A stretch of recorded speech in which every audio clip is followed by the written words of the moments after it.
Hello.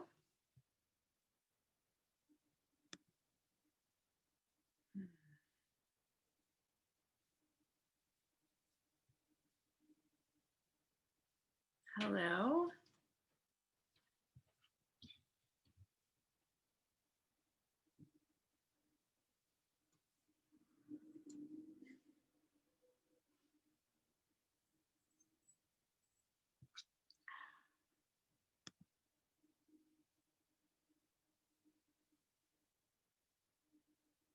Hi, can you hear me? I can hear you. Can you hear me? Yes, but not in my headphones. And this has Yeah. been pro- So I have my podcast mic on, and I didn't know which would be better because I didn't know whether one would work better than the other. probably your podcast mic's probably gonna just be fine. My podcast mic I haven't been using because I've found it easier with my earbuds that don't Connect. work. But let me check something here. Okay. Take your time. Okay. Do you want me to say things to see if you hear me? Yeah, but it still didn't work. So I'm gonna switch over to the other one.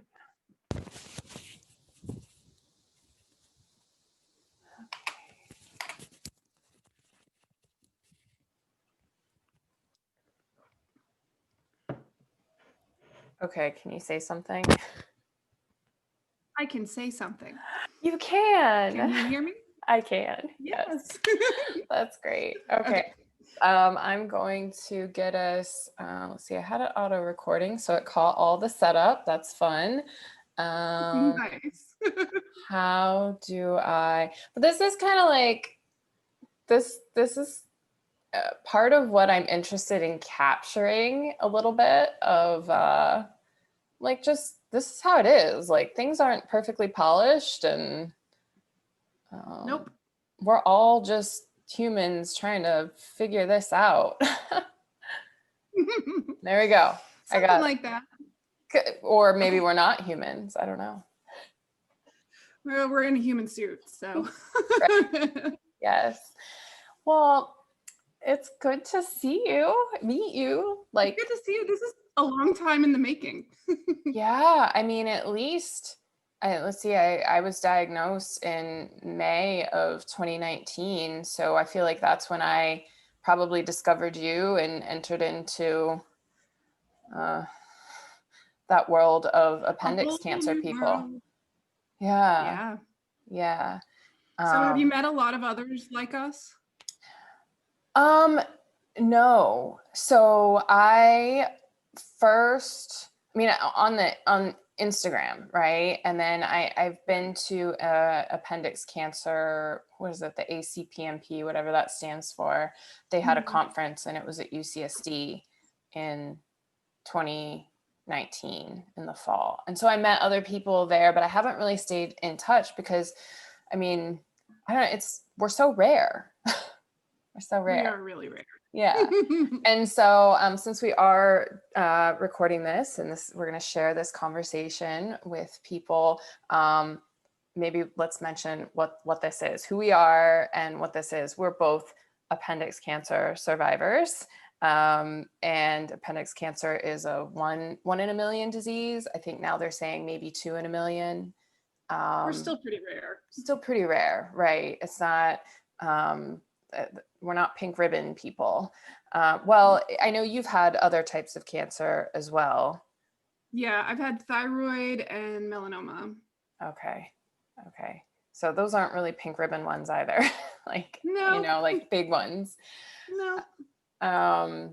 So yeah, I mean, there's probably a lot more that we could say about appendix cancer, but that's generally what brought us together. And then I had a podcast, and you have a podcast, and I listened to your podcast and have been greatly inspired by it. And so we've talked about meeting and exchanging stories. So here it is, and it's going to be part of the Unraveling Rachel podcast, or my raw conversations. So we're just going to let things flow. So do you want to say a little bit about About me? About you. Yeah. So I was diagnosed with appendix cancer in 2011.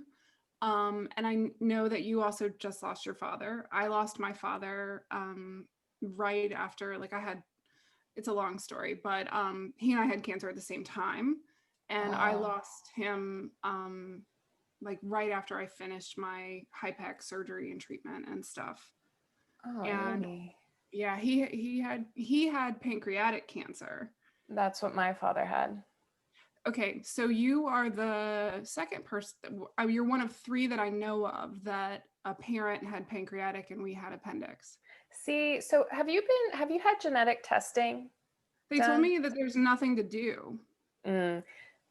Okay, I'm super skeptic of like Western medicine because they only know what they know right now. You know, there's so much unknown, and so they're like, oh, there's no genetic basis. And I had an interview with a genetic counselor, and I said, well, how much of that is just because you don't know much about it that you think that? She's like, oh, a lot.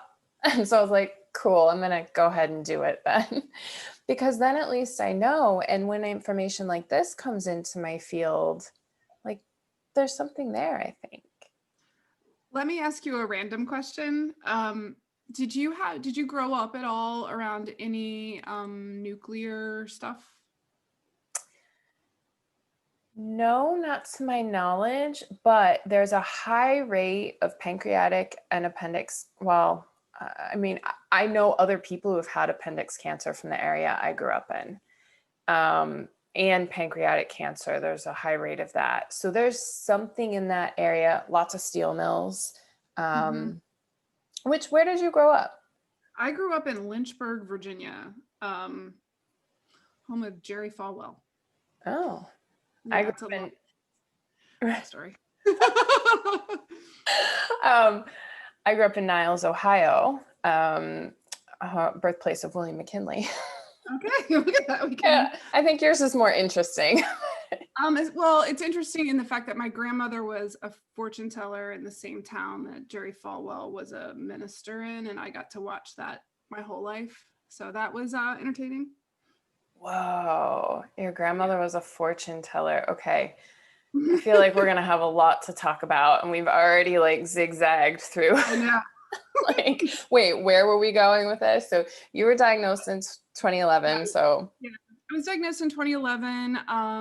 So my dad was diagnosed, then I was diagnosed, then I had my treatment, and then my dad died. And then I got like a month after dad died, I was diagnosed with the thyroid cancer. And so, and then we moved. I was living outside of Philadelphia at that time, and my husband got a job outside of Memphis, and now we're in Memphis, Tennessee. So it's like everything happened in this 1 year, and it was just like a lot. And then we moved here, and in a way, it's been interesting. It's like that happened there, and now I'm here. And what do I do now? And the people that I've met here don't know that experience of me. The doctors I've met here don't know that experience of me. Um, and then I came here, and in a previous life before I was a mom, I had been an art teacher. So I went back to teaching art when I got here. And so I took on that title for a while. And because of coronavirus, I quit my job because I was like, I'm not putting myself at risk because they're not doing anything really to like, I mean, they're doing the best they can, I guess, but like, it's just not, I didn't feel like it was safe, particularly when you've been through something or several things with your health. yeah. It's not like I'm just going to be like, oh, I'm okay if I get really, really sick again. Mm-hmm. So I quit that. And so now I'm kind of reevaluating who I am and what I have to offer and what I want to do. And I mean, wow, that's a that's a lot that you've been through, and a really cool opportunity that I feel like you have right now. Because oh, what is happening? Sorry, something just popped up on my computer. Okay, Life happens.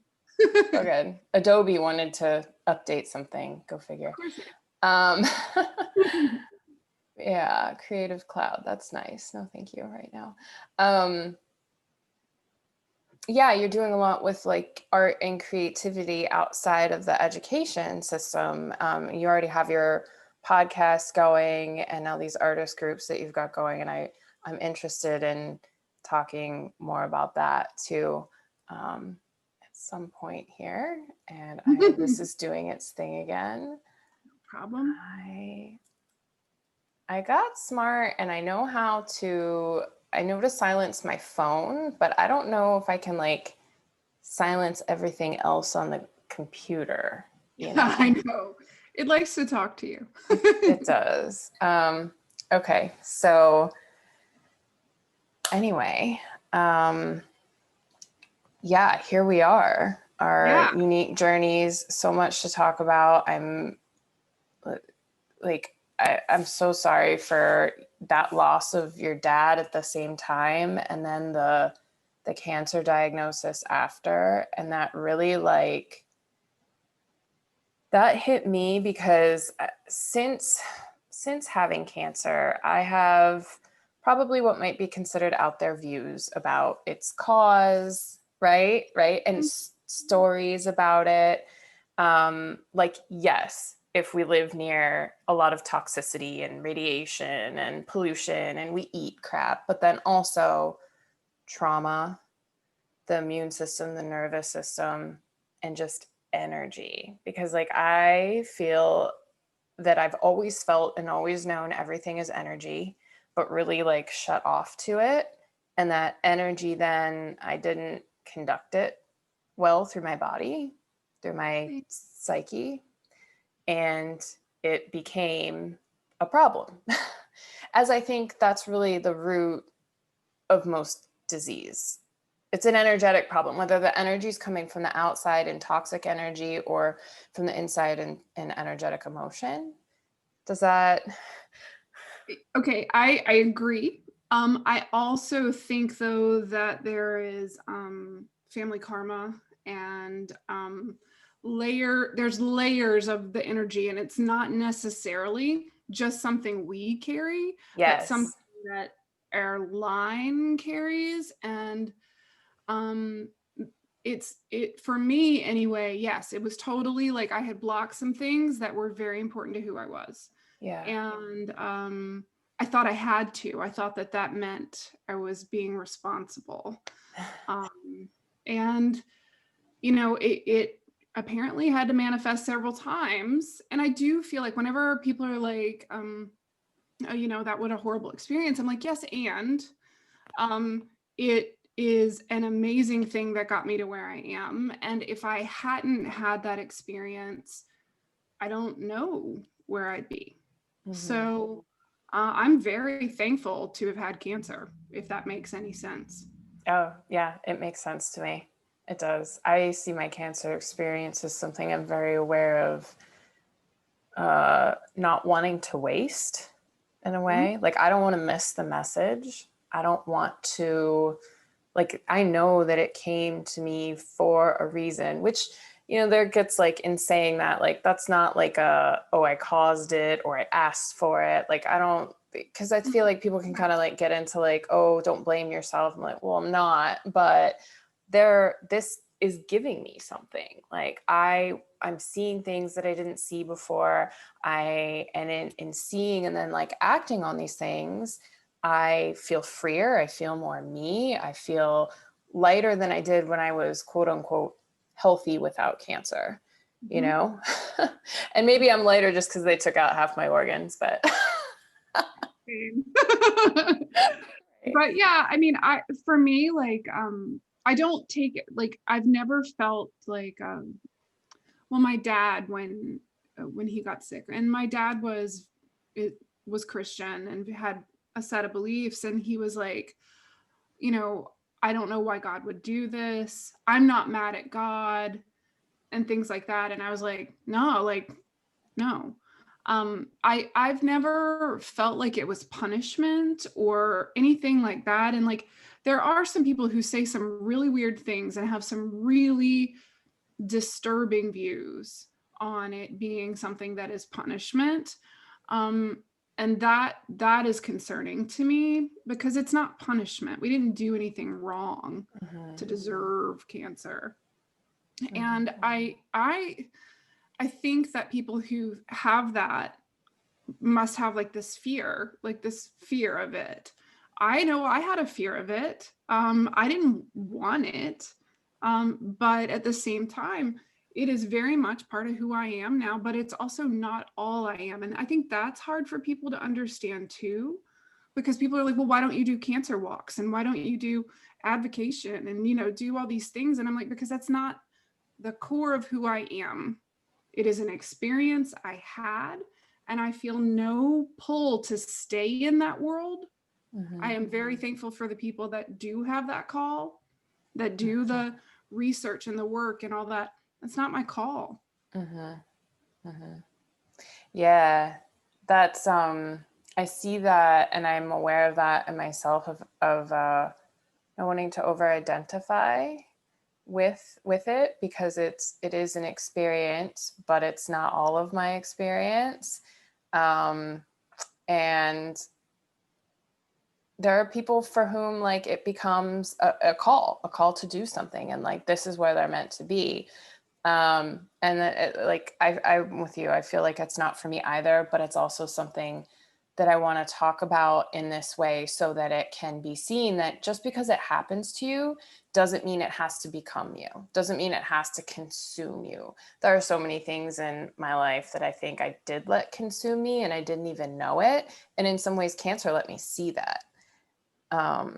So I'd be curious to, if you wouldn't mind sharing a little bit more about your diagnosis and about that journey, like, and how, you know, was that your view of it now? Was that the view you had when it started, or how did that morph and change to carry you through to where you are with it now? So when I was diagnosed, it was spring of 2011. I had 2 small children. Oliver at that point was 3, I think, just turned 4 maybe, and Henry was not even 2 yet. And so I had given up everything I was and everything that I thought I should be, because I thought that that's what it meant when you became a mom. And I was miserable. I hated it. And it's not that I hate my children. It's not that I hate being a mom. I hated the idea that suddenly that's what I was. And everything that I cared about before that, everything that I was before that, just kind of stopped. And a lot of my friends weren't, we were living in an area where people that I was close to, they weren't around. The only other people I was meeting were other moms. I didn't have a lot in common with them in general. Not that they weren't good people. It's just that I wasn't connecting in the way I was used to connecting to people. I had been an artist and I had stopped doing work because I felt like it was like playing in a way. And here's the interesting thing. I think play is actually really important. But I was like, what am I playing at? I'm not getting anywhere with this. Like I need to, I remember like not many nights before the time that I went to the hospital and got diagnosed, I remember talking to friends and I was like, yeah, I think art's like masturbation. It's just like we sit around and play with these ideas and it doesn't really matter. And what's the point, right? And I think like pretty much as soon as I was diagnosed, it was like, oh, I have to get back to making art. And I joined the sketchbook project through Brooklyn Art Library or Sketchbook Library. And I documented a page each month in that sketchbook for what was going on that year. And it really helped me. And, you know, talking about energy, the appendix is in that creative center. And it's like, and it's this weird little organ that like has its own like prehistoric kind of function, you know? And I had a doctor say to me, there's really no point to the appendix. And you said right before that, what's the point of art? Yeah. Whoa. I felt very much like almost immediately after that I was like, okay, like I've been ignoring this and I've got to get back to doing it. And then my dad passed and I was back to doing the art, but I wasn't speaking about it. I wasn't saying what my feelings were. I was pretty much spending a lot of time alone and quiet and reflecting and working, but not connecting with other people about it. And the thyroid is in the throat center. That's like, maybe you should actually process, because the thyroid processes and like deals with when we take things in, how it penetrates and uses nourishment in your body. It metabolizes things. I obviously wasn't metabolizing what I was doing, and I wasn't speaking it. Um, so I realized then that I had to get back to teaching and get back to like sharing why art was important and giving it to others, and not just art, but like symbolic thinking and the spiritual aspects connected to it, at least for me personally. And so I went back to teaching, and when we moved here, and then I got skin cancer. On my wrist, and then I also got it on my face over here. And for me, that's been like, okay, you got to let go of what it looks like, look what the outside is. So I feel like cancer is just like, in case you forgot this, and here's this one, and by the way, you got to do this too. And I'm hoping that's it. And I feel like they've gotten like more manageable each time. Like appendix cancer, as you well know, is very hard. And I don't know if you had what all you had removed, but I had my ovaries, tubes, omentum, scraping of the diaphragm. And it's a shadow that stays with you because it can come back whenever. Yeah. So whereas thyroid cancer and skin cancer, like skin cancer stays with me too. I have to always be on the lookout. Thyroid, they took it out. It's probably fine. But go ahead.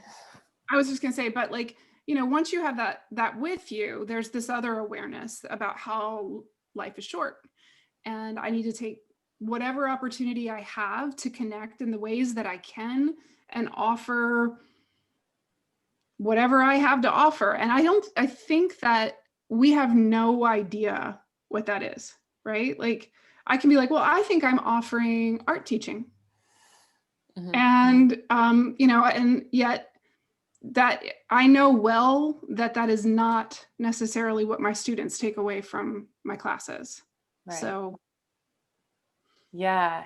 It's what we think we offer, but it's really up to the receiver to decide what they're receiving to make of it what they will. And that's something I think I learned from an art teacher, probably. I have a friend that's an art teacher. I think she said something along those lines, and it was just like this, oh, like, okay. And that realization opened up so much for me in life. But just, I had chills while you were telling your story, and the meaning that you have made of all the turns, like the skin cancer, the thyroid cancer, and that shadow of the appendix cancer kind of being like really big. My surgery was 13 and a half hours.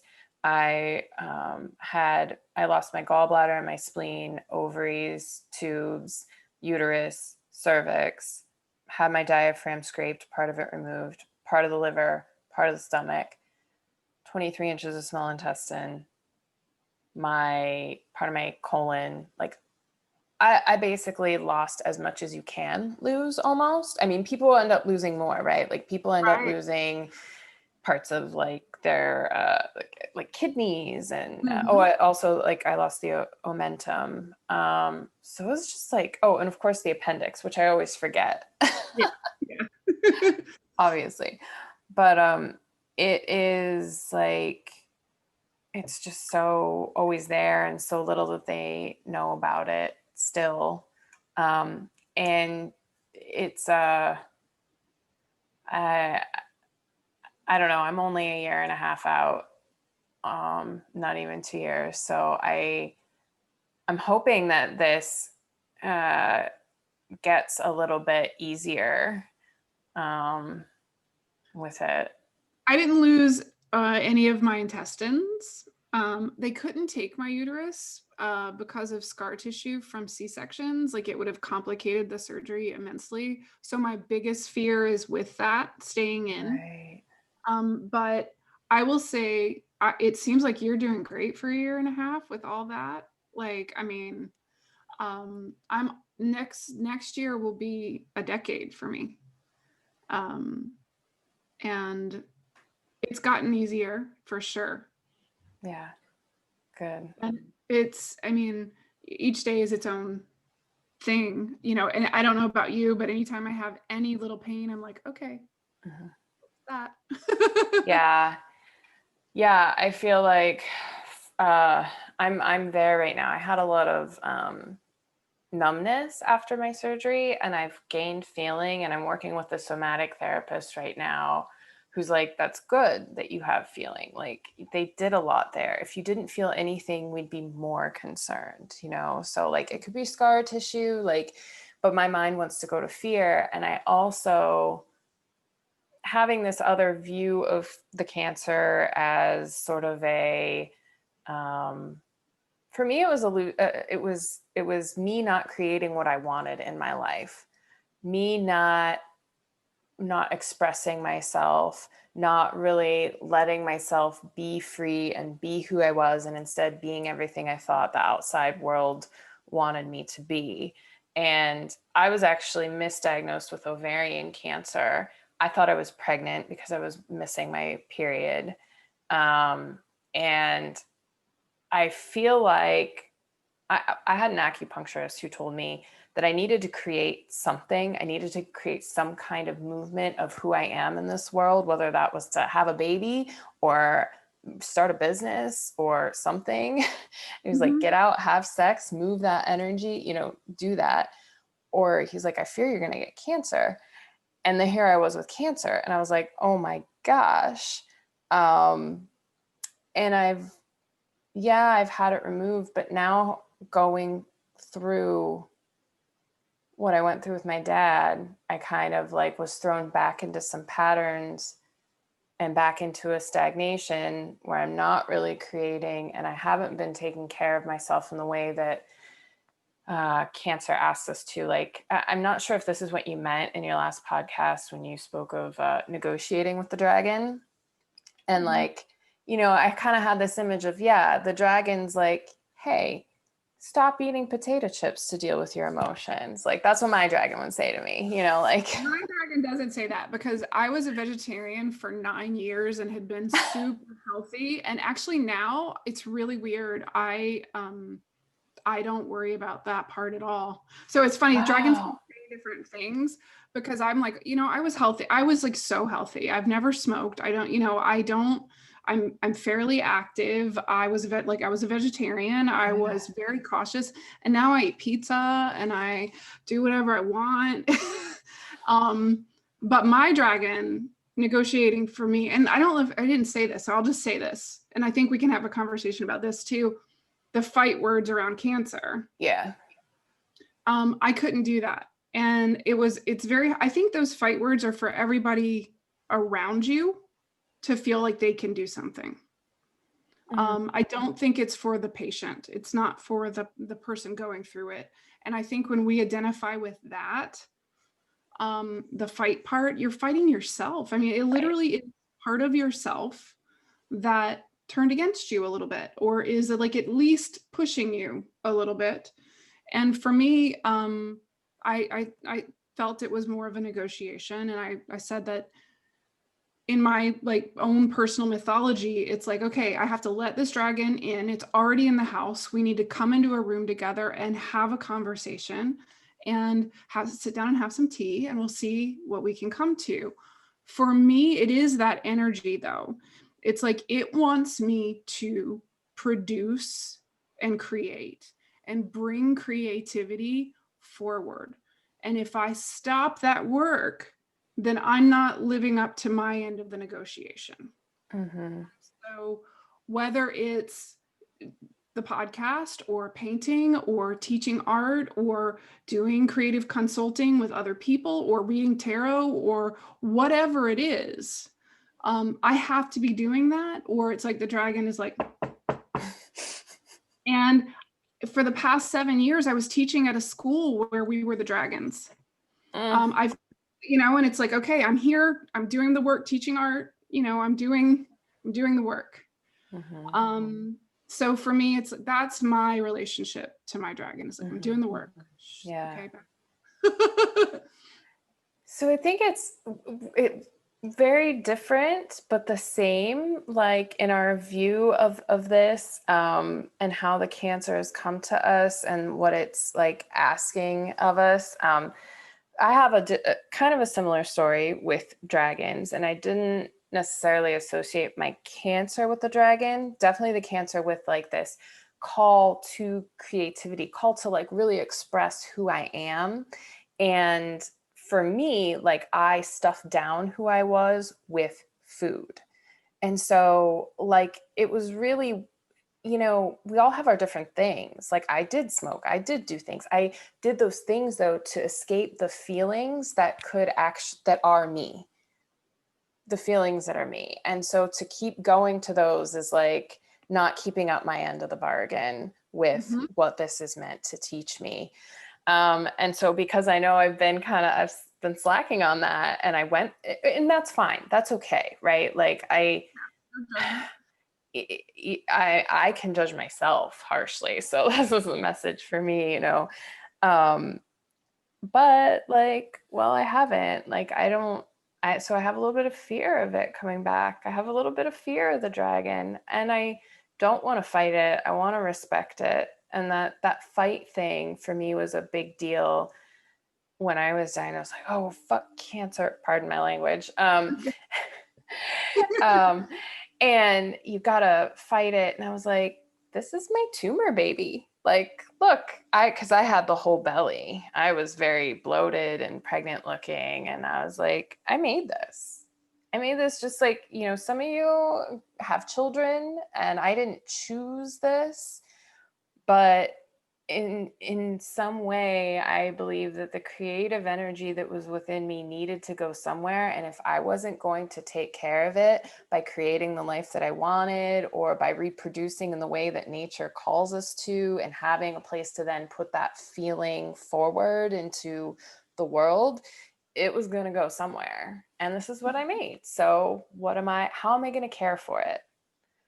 How am I going to let it go with love out of me? I mean, I don't want to keep it, but like, I also, like, I made that. Yeah. I mean, and it's part of us. And so that idea that, that it is like, fight it, kill it, hate it, it is so, our culture to do that. It's so like, it's something that is seen as bad.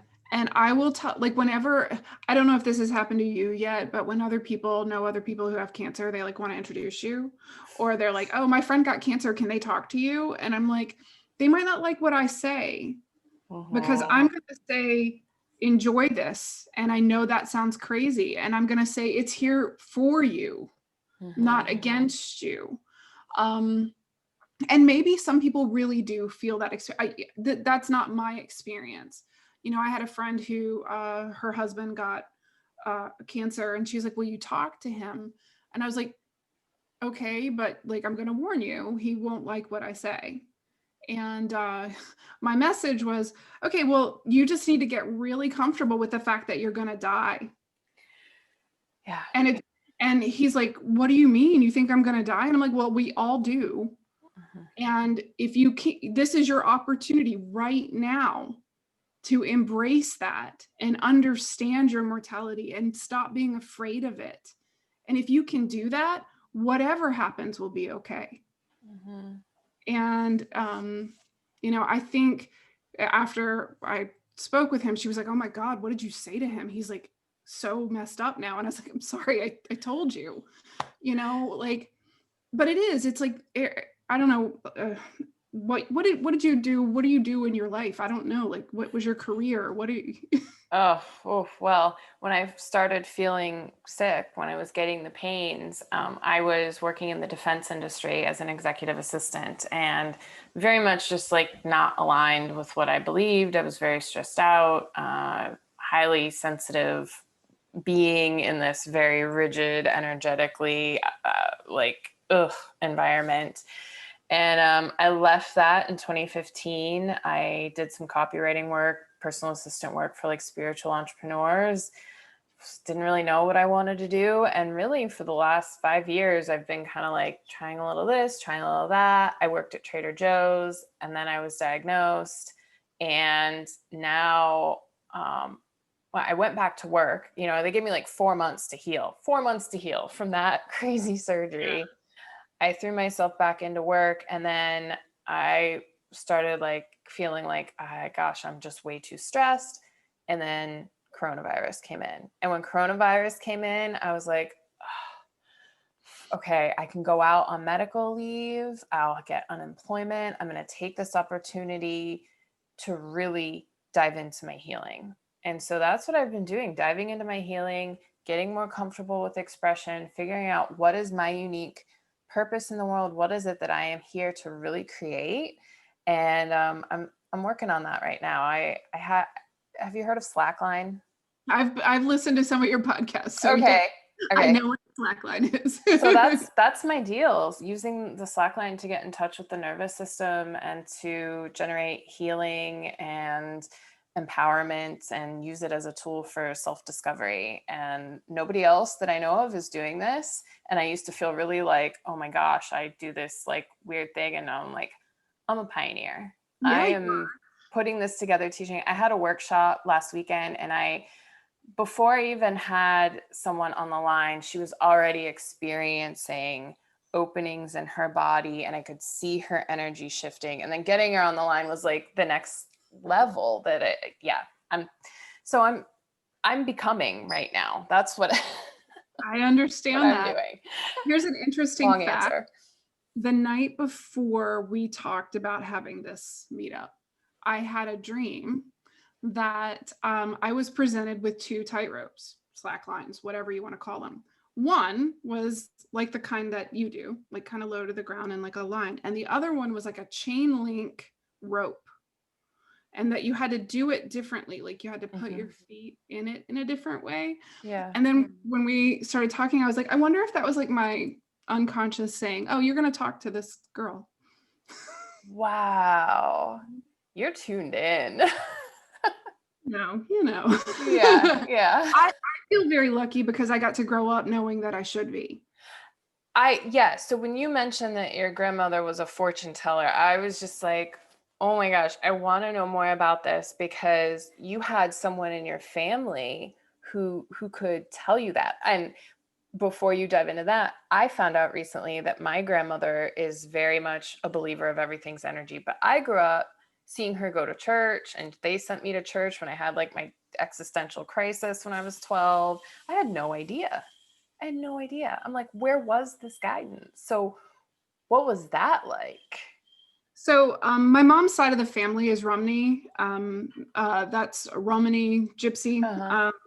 And so I grew up with that being just normal, although my grandmother left the tribe in a way. But she, ran her own business that was in my backyard. Like my house was on one side of the block and her house was on the other. And I was there like when the customers would come, and like she was in the room with somebody, I would entertain the other customers. And, so for me, like, it was just part of life. But at the same time, because of the culture and the time, my grandmother was quote unquote Christian. Although she didn't go to church.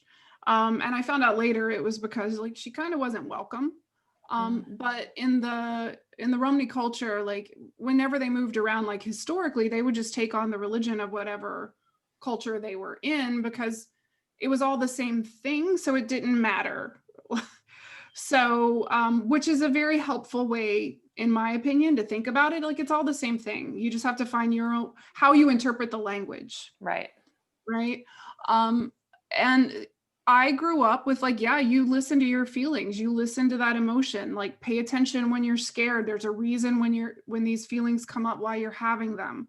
Um, I don't, a lot of people think that like when I say that I grew up with that they think of like this like table with candles and herbs and woo. And I'm like, it wasn't really like that. It was much more like Tupperware and normal and like, but I was also not discouraged when I did want to explore those things. My mom would take me to the new age bookshops back in the 80s and like be like, okay, well, pick out something you want, like, so it was not foreign to me. But with that said, the culture that I grew up in was very oppressive, fundamental Christian.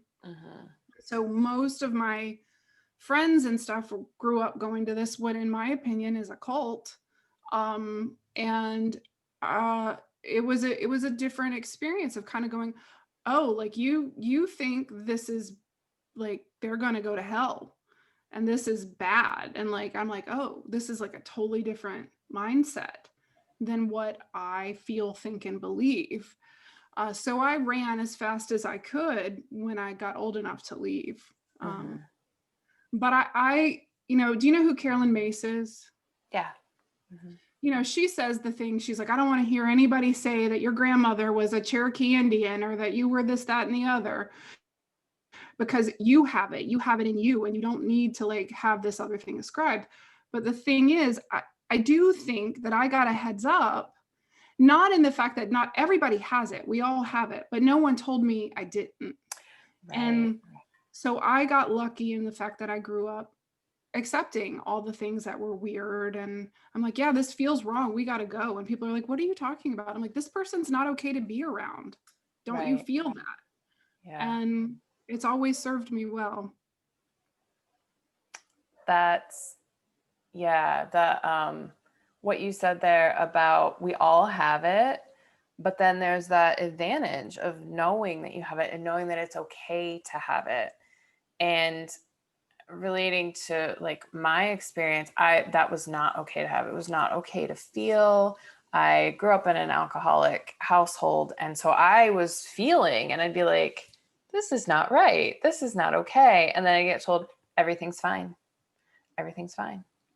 And I was like, wait, what? So I just learned to just turn it off and to not feel and to numb. And then when I came upon it, I got out as soon as I could because I knew that something was not right and I didn't want to be like everyone else. And I moved to California. And eventually, it's like I met the Burning Man kind of community out here, the real, spiritual people getting into psychedelics, really expressive. And I was the first time I met them, the first year I moved out here, I was at a party and there was a woman who was telling me about some piercings she had and how I would really enjoy it. And I was like, and people are like getting latex body painted and drum circles. And I was like, I can't, And then like 10 years later, I came upon it again and I was like, wow, these people are really like enjoying themselves and like being who they want to be. And I'm like, tell me more.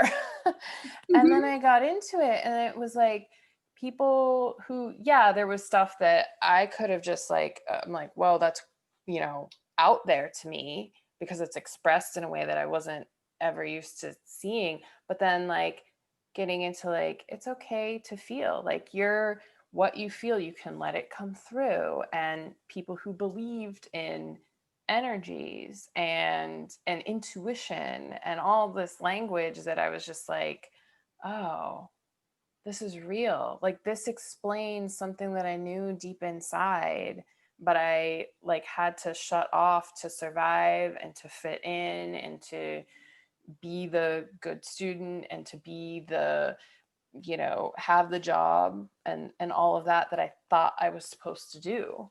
That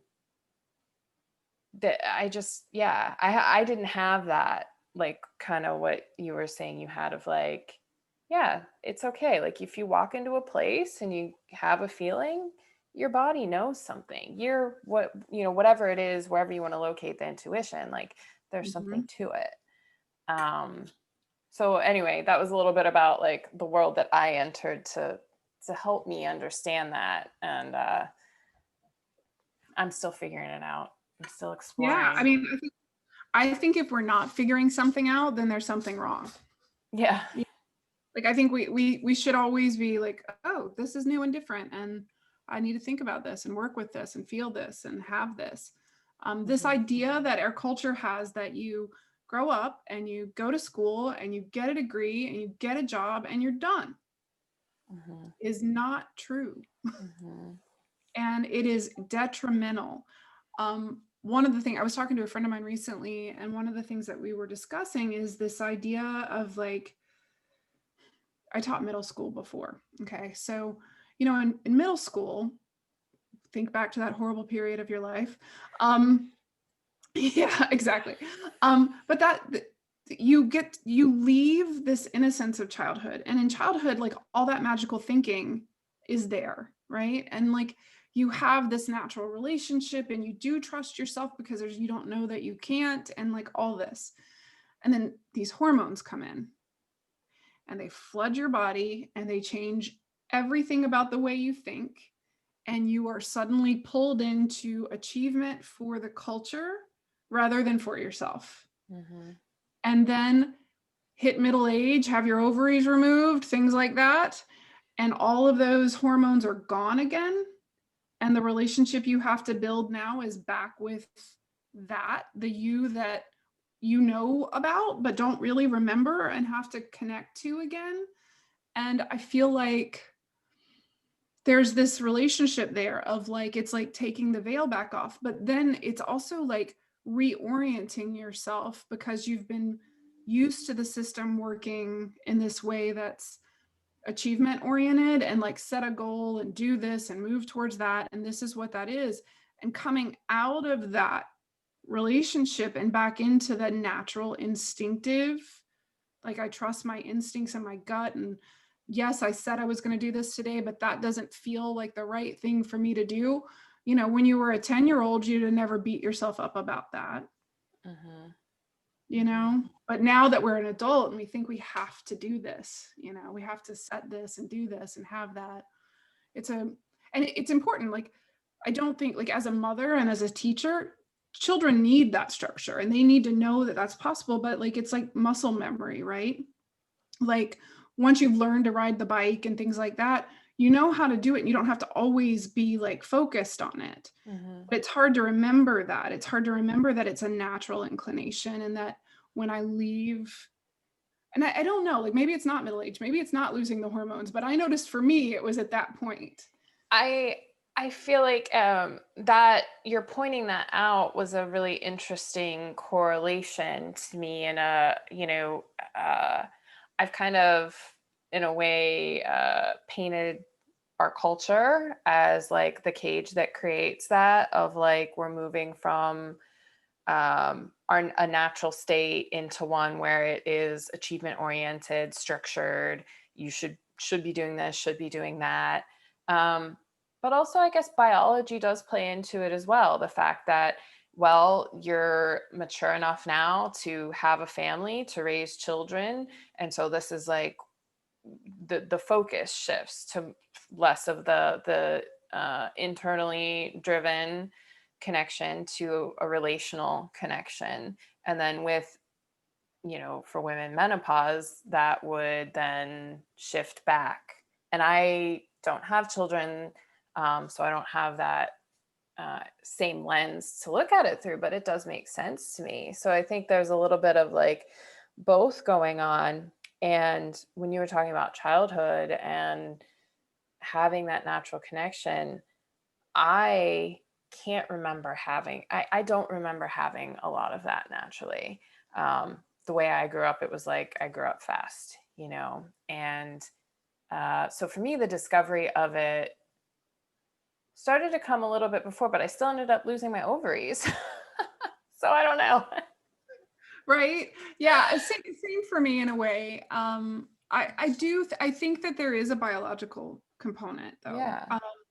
There, and I believe in that whole concept of it's always both. It's never one or the other. It's always both. And Both and. so, yeah, yeah. So the idea that culture definitely influences it, and I think it can do it better than it does. Our culture does a really bad job of like helping people go through the process of transitions in development. We just are not good at it.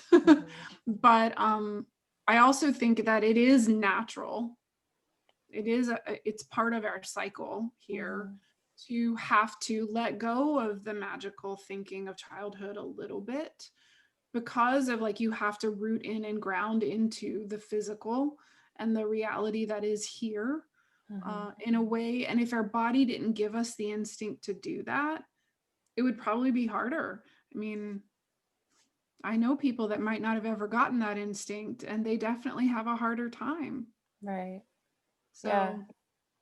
That's cool. That makes sense. I appreciate you bringing that up.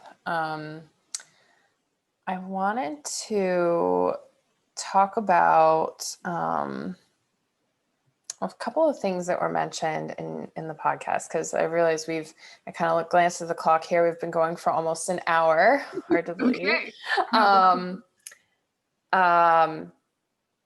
First of all, I want to thank you because your podcast, I love it so much. Like, it's so beautifully spoken, put together. Like, you tell stories so well. And I also want to give myself credit for listening to it and not being put off by the fact that like you're an artist. And in the past, I would have told myself like, well, you're not an artist, why would you listen to this art podcast that's for artists? And I've come to realize that really I am. My art might not be like, of the drawing type, or I might not be writing beautiful novels right now, but like expression, I think is our art. It's this is my creativity. And so I, especially through the podcast about process, you really helped me open up to just letting whatever it is that needs to come out and that I want to share be enough for me. And then if it's enough for me, it'll be enough for someone else if they want to consume it. And it's also not my, people get to think of it what they want to think of it. And it was just so freeing. So that has helped shape this conversation here today. And the last few podcasts that I've released, and just how I'm even going about building out this teaching of how I want to teach my slackline, because that's also art in a way, I think. It totally is. It's a physical art. I think that the word art, people mistake what it means. And I have a friend who's a yoga instructor, and she says the same thing about yoga. She's like, well, people think yoga is a physical practice. And she's like, yoga is like all encompassing. And I'm like, art is too, and people think art means that you make a product, but it's how we live. It's our vehicle for expression in this world. And we all have to find what our art is. And unfortunately, it has been limited to people thinking that it means that you paint or make something or write a book or whatever. But it can be anything. And if you don't have something that you're calling your art, I think you need to re-examine that. Like, I think people need to find out what their art is. And it'll give you so much more meaning in your life. And you get to see however you interact with that, like how you interact with your slackline is how you develop spiritual understanding. And if you don't have a thing that you're using that mirrors it here in the physical, you won't get very far. And that's just my personal belief. Can you say a little bit more about that? I don't know how to start saying something more about it. I guess, I'm thinking about that. Like, how is my slackline something that helps me develop my spiritual belief, right? Like that's what you're saying. Like this Mhm. thing is your channel for your spiritual relationship. So like Yes. I understand that for me in the slackline because it's a system of energy. There's tension in it. I can feel my energy in it. I can get into a flow. I Mhm. understand that because like I feel it. And so like how does that come through for like if you're drawing, or how might it come through if your art, what if your art is something that's less I don't know, what if your art, give me an example that seems like Yodeling. yodeling, or what if it's like more mundane even like Well, okay. But no matter what, okay, you know that whole 10,000 hour thing, right? yeah. That the more time you put into something, the more you get. So by channeling your energy into your slackline, for example, like you understand the basis of why you would understand spiritual development through that. The more time you spend with it though, the more it opens to you, Mm-hmm. right? So for every, and it doesn't matter what it is. Like, so for me, like I'm a visual artist, and it doesn't matter whether I'm painting or drawing or whatever, the relationship that I'm having between the materials. And here's the thing that I've learned, and I think it's probably the same for slackline. I have to get out of the way, Yes. and the any part of me that is thinking just fucks it up Mm-hmm. with my language. But if the thinking self is like trying to correct and fix things and do things, it doesn't work. And Mm-hmm. I think that is the same in anything that we are working on that is the channel for our spirit. You have to like let the ego move aside, let the thinking self move aside, and the spirit guides the process. And the more you do the process, the more comfortable your spirit is with you and having communication with you. Mm. And then do you feel that comes through in other parts of life then? Do. Yeah. Mm-hmm. Okay. So yeah, I get it. And I think that it's like, I feel that on the slack line, if my head is there, if I go in and I'm thinking, okay, I'm going to do this and I'm going to do that, instead of just really being with like, well, this is where my body's at right now, and this is where the line's at, and this is how we're going, and this is now I'm really paying attention to what's happening and what I'm feeling, then I know how to really, I start to shift. Everything starts to shift, and there's less tension. There's less resistance. There's an opening.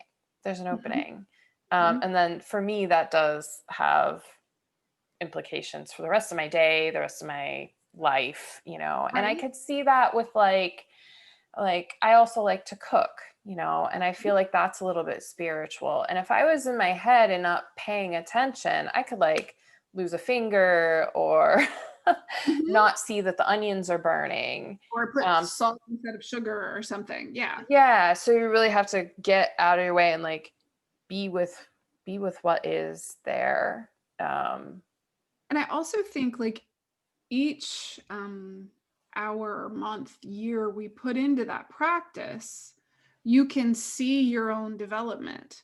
And it is that whole concept of process, that whole concept of like, if I can step back from this moment and realize that this moment is connected to all the other moments that got me to this place, then you get to have this understanding of transformation in this ongoing process.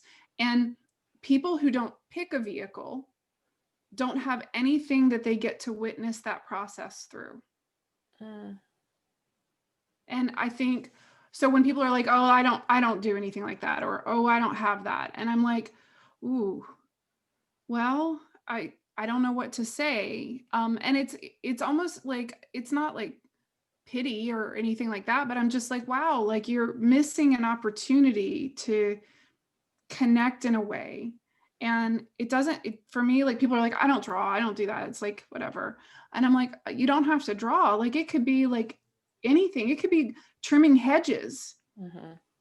And it could be your thing, and you'd learn like what tools work with the hedges the best, and you build this relationship between you and that process. It doesn't matter what it is.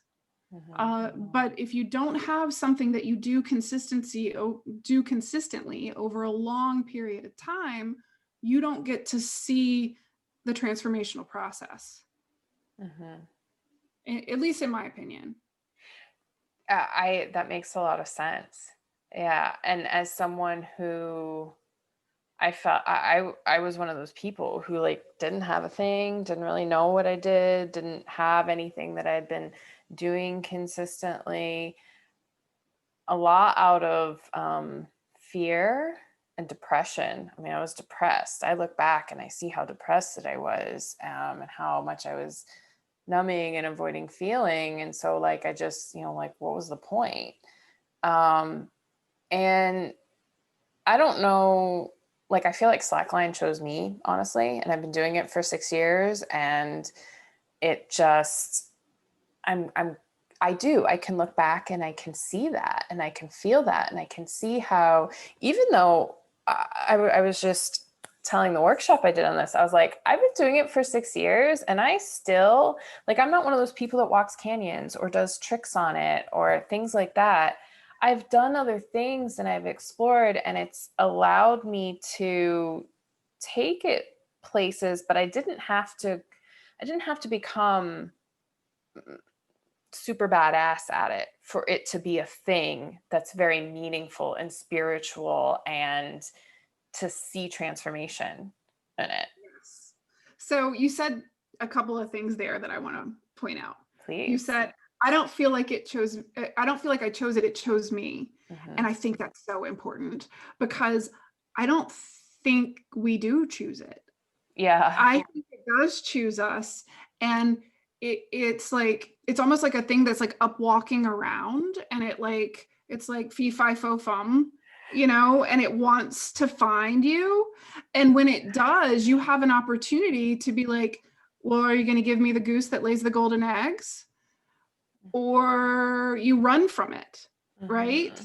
And I think that if you want the goose, you have, again, it's like making a relationship to that dragon. You have to overcome the fear of the performance anxiety, the I can't do this right, the like I'm not good at anything. And if you let go of that and make a relationship to this thing that scares you, you get the treasure. You get it. Like, and it may not be you doing tricks over a canyon. The treasure happens internally.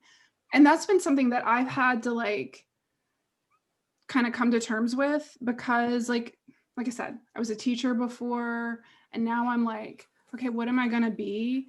And I sell art occasionally. I have local shows occasionally. I'm not like some guru, like major painter artist, but it gives me all the golden eggs. And it may never result in me being like super wealthy, but the wealth is not like this external thing. It's Mm-hmm. this thing that happens in me. And I struggle because I'm like, yeah, I want to teach these classes and have these artist groups and do these things. And it's this like, but how much of it is for them and how much of it is for me? And how do I help them find their giant that needs to give them the goose? Because I don't have their goose. So, and I know that all sounds weird, but No. um, it's like, yeah, I can help you like find a rhythm in your creative practice. I can give you some guidelines. I can help you connect to some of your work. But until you find your giant, until you're willing to face your scary thing, and until you're willing to let go of wealth being something that is the society deems is worthy, that is valuable, there's I can't help you. Mm-hmm. And so it's been like, and as a teacher in a public school, I was never gonna make any money, and it didn't matter. And now I'm not a teacher, and I'm not even getting that money. And so now I've got to be like, okay, now I got to think about what that means and what that energy exchange is and how that happens. And that's a completely new world, but it's okay. I'll figure it out at some point. Yeah, I mean you're doing it. You're in it. So No. that's and I think there's so much value in what you do. And you said something about how much are you getting versus like how much a student is getting. And I think there's this idea that I know that I have held that when I'm sharing this thing that I share, like when I'm teaching the slackline, that it's like me giving. And I had a student say like, oh my gosh, like you're just like, you have all this wisdom. Like, I wish I could take it all in, like taking it all in. And I'm like, and I want you to understand that watching you, guiding you through this experience, I feel the same way. It's going this way, you know. Yes, she paid me monetarily to hold the space for that, but the real like energetic exchange, it's like it's so big for me too. Yeah. Yeah. And that's why like it's been this shift for me, because like getting to go to my classroom every day and be there and watch the students evolve. Like a lot of them I'd work with for 3 years, and I'd get to see this development from a very childish expression into a much more mature, skillful expression. And it's like it feeds you and it makes you want to continue to do well so that you can provide that for the other. Right. Yeah. And there's this natural both parties can learn from it, right? I think our culture has set this. I don't know if you feel this way, but like right now I feel like everybody thinks they're a guru. And I a lot of the languaging and messaging and marketing and things like that are out there right now, I think are very soul stealing from others. And that's what I really like don't want to be part of. And so it's like hard to find where my engagement level is, because I'm used to just going into a room and making connection, and it's normal. And now there's this like, well, I have this thing to offer and I know it's valuable. But there's this weird thing there that like, I don't know. I've just got to work with that and figure out my relationship to it. The weird thing of like standing up on the internet and like saying, hey, I have this thing, like that kind of it, and not saying like I am the artist that can show you how to be the best artist ever. Like Yeah, like that, like it's like it's so much more subtle, and I'm like I'm like, yeah, I have this thing and I want to talk to you about it, and I don't want to talk to 400 people about it. I want to talk to like 10, like, and I don't. And so like when you were saying I don't do tricks over a canyon and I don't, need to do these things, I'm like, exactly, like I don't need it to be this thing. I need to know that I'm providing it, I'm offering it. I just want to offer it, and I want there to be an exchange that's natural, and I don't want it to be this dirty algorithm chasing weird crap that our culture is trying to turn it into. Mm-hmm. Yeah. I feel you there. I mean, hence this, like, I'm just having conversations. We're talking about stuff. There's no agenda. Like, this is what we do. This is who I am. This is, these are our stories, because that has been really what has allowed me to transform and explore who I am, is hearing other people's stories. Like you said, I can't tell a person what their art is. I can't find their goose. Like they've got to find that. And I don't feel like, nobody said, hey, here's your goose, but I listened to other people's stories. I saw what they were doing. I just like learned from them. And eventually it showed up because I started showing up. Exactly. And other people showing up as they are allowed me to show up and then find that thing. And so I think that is one of the biggest gifts, no matter what our craft is, no matter what it is that we do. that's what we can give the world. It's just, there's Yes. some quote that says that too, right? I don't know. I love quotes, but sure there I is. forget them all. So Me too. I remember them for 10 minutes and then I forget them. yeah, I'm not gonna lie. I have a notebook here that like I have like a bunch of notes from your last podcast because you said so many things that I was just like, yes, yes, yes. And I'm like, I know I won't remember it because I do the same thing. I keep one, and whenever I'm like, I know that you did like shower thoughts. I'm like, I leave this in the bathroom a lot of the time because I'm like, as soon as I'm out of the shower, I have to write it down, or yeah, like whatever. if you And don't, it goes. it goes away. Yeah, like, and you know, I think that's the other thing. Like, I do a lot of like research for the podcast sometimes, like usually about the art history. Like I'll get an idea and then I'm like, okay, I know I want to talk about this. I just have to go find the thing that lets me talk about it. And so but it's interesting because like people are like, oh, you must know all this stuff about like this, that, and the other. And I'm like, no, I know what I want to share, and then I have to find other ways that I can do it. And so then I have to go searching for the artist who's already done that, or the musician who played the song that's like this, or whatever, because there's nothing new here. There's nothing new here. We're all exploring it for ourselves, and the newness comes through our relationship to it. But there's nothing new here. And when we do get to hear each other's stories, that gives us insight into things that like now I've got a better idea of the lay of the land because of the way you talk about what you do with your slackline and how you have relationship to that and the energy that you experience and the tension and things there. I haven't done that. I wouldn't know that if you didn't talk about it. Mm-hmm. Yeah, yeah. We get to understand how other people experience the world. That gives us a depth of understanding of how we experience the world.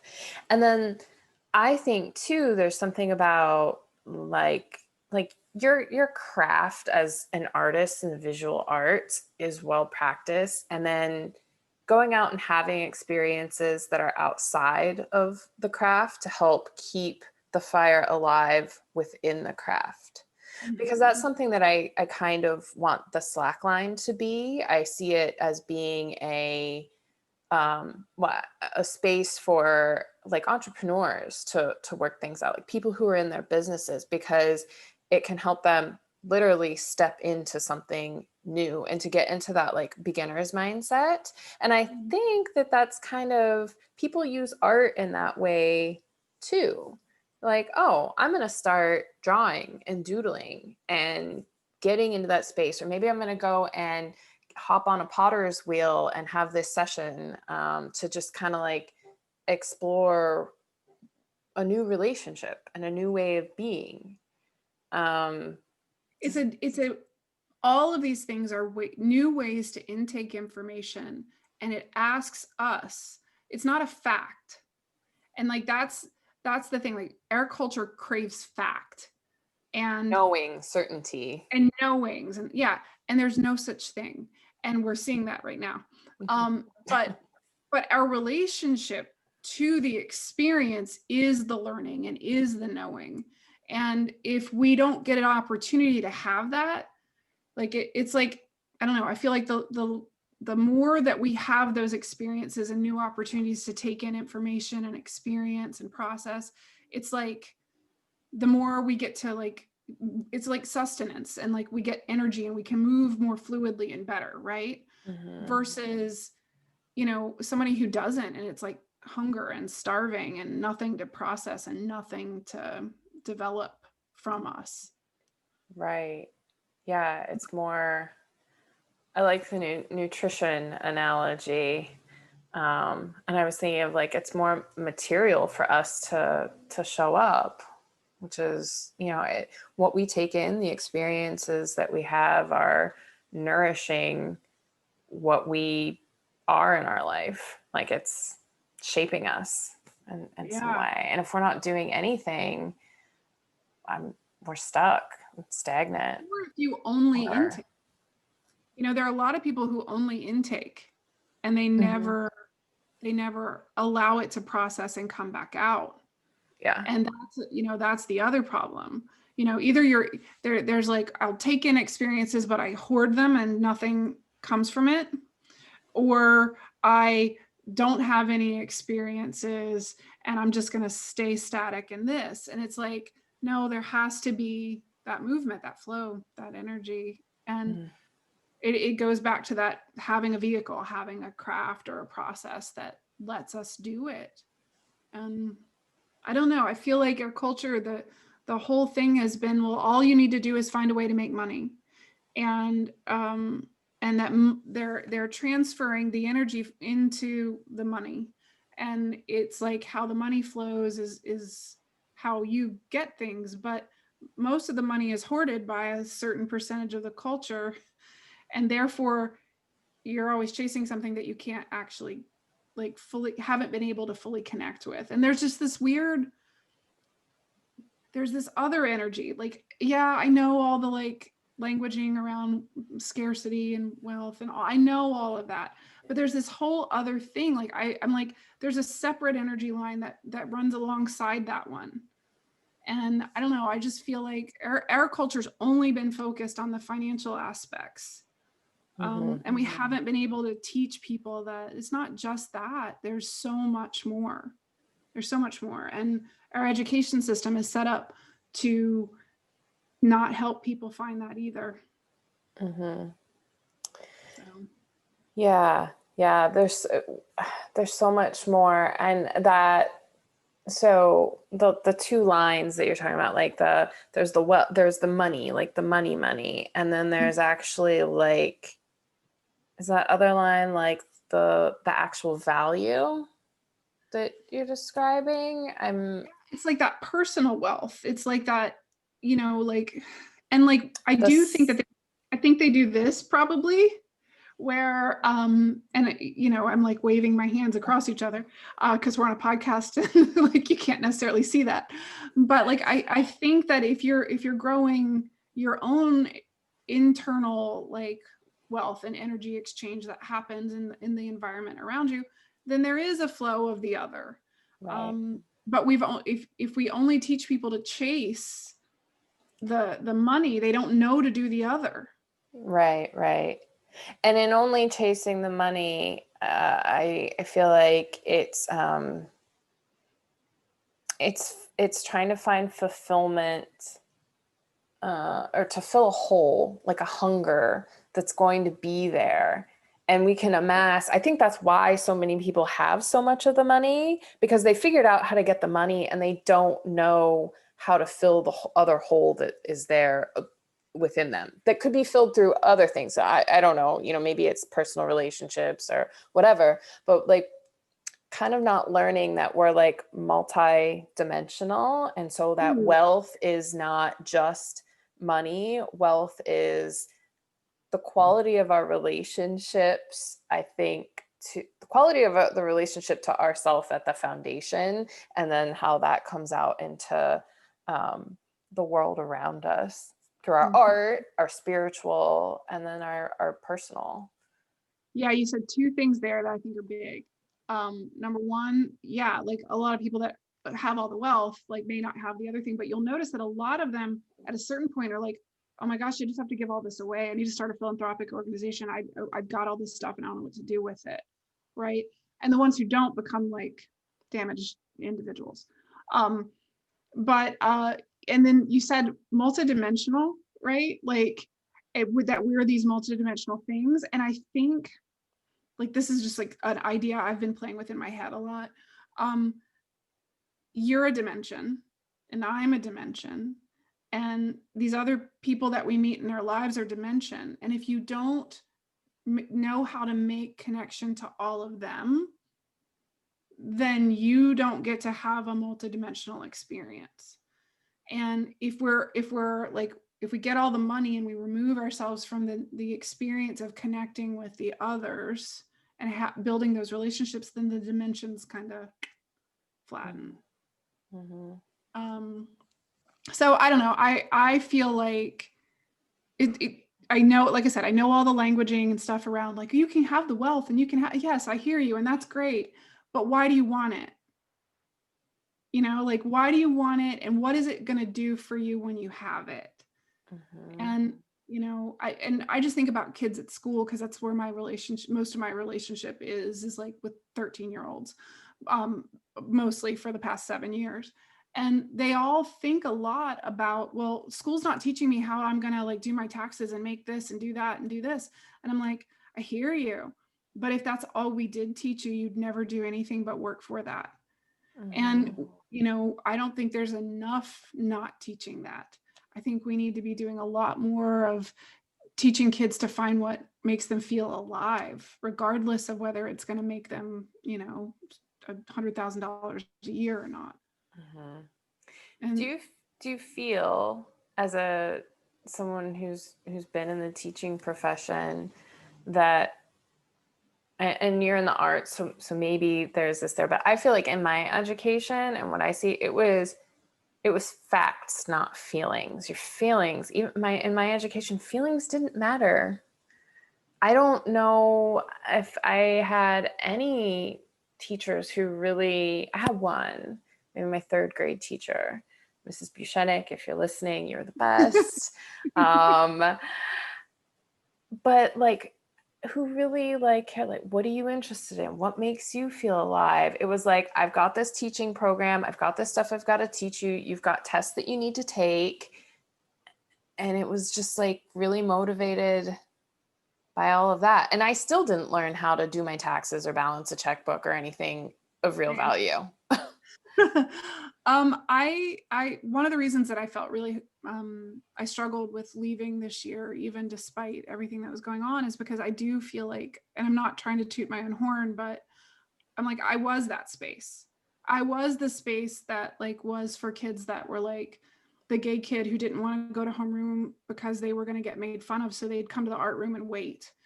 So they didn't have to spend extra time in that class. I was the place for, you know, having conversations about, well, why are we making this? Like, what are you saying with this? Like, about who you are, right? And the thing is, art, music, theater, any of those classes that ask kids to make relationship to themselves gets cut first. I don't know if you know this, and I don't know if it's the same all over the country, but they've cut personal narrative out of English language, like writing programs. Like, there's no like journaling, and it's like, read this article, reproduce the article, do technical writing. Like, here's the formulaic way that you write. And it's so impersonal. And yet we wonder why people are having severe depression and anxiety. We wonder why people are like just miserable. And it's because we've taken anything of personal value and we've said it doesn't matter. Like, there was like a guy in education a few years ago. This was when I was still living in Pennsylvania. So it was like almost a decade ago. And I forget who it was. But it was like somebody in the National Education Association that was like, it doesn't matter what you think or feel. You just need to be able to do this. And I'm like, wow. You know, and like, imagine hearing that as a kid. Like, it doesn't matter what you think, just regurgitate the facts and don't feel anything. And then kids go home and everything's so busy. Our life is so busy now. You know, this thing was supposed to make it easy for us, right? It was supposed to make it easier and we'd have more time, but it does nothing but take away time and like, I don't know if you've noticed this, but like everybody tries to document everything and everybody's trying to have like everything recorded. And I'm like, you record it here and maybe drawing a picture of it or making a painting of it or writing a story about it or making a dance about it that makes you remember it, that gives it to you. Everybody's so worried about giving that to somebody else that we forget that all the things that we have these experiences with are for us. And then because it's for us, then we get to make things that can also be for other people. You know, the reason that we relate to a certain song is because we connect it to a point in our life, and we also connect it to what that musician is saying and the way they share it, feels right to us, and there's this thing. But if that musician had never had the experience and then tried to translate it, we wouldn't have the relationship to that song. It's the same thing with our favorite movies and books and anything, was because an artist of some sort was inspired by an experience they had to create this thing. Now my phone's ringing. It was like, you touched me, I'm gonna speak up. I know. I'm like, what are you doing? Wow. Yes.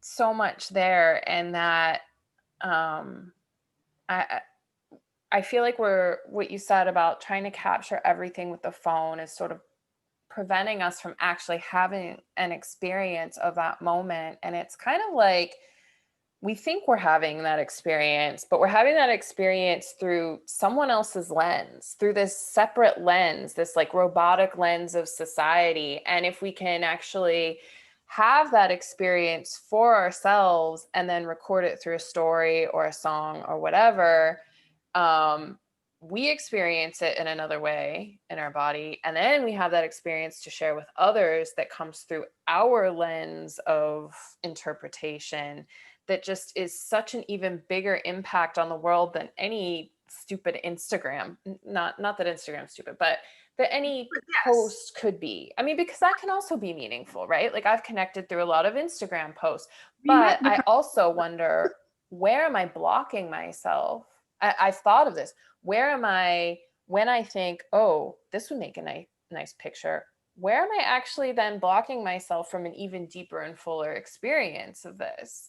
Like, I've really been lately exploring my relationship to my phone and to Instagram for that reason, because I notice that sometimes that thought comes up and it's like, oh, I could, I could write a post about this, but what if I just wrote in my journal about it first?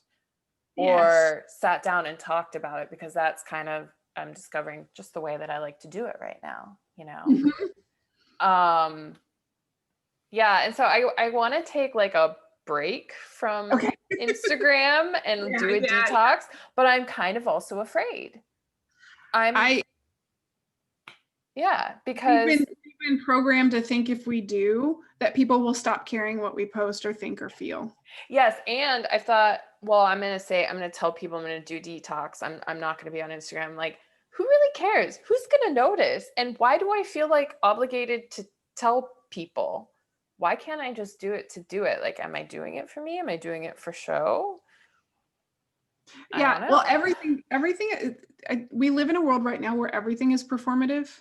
Yeah. And it's difficult, I think, sometimes to know.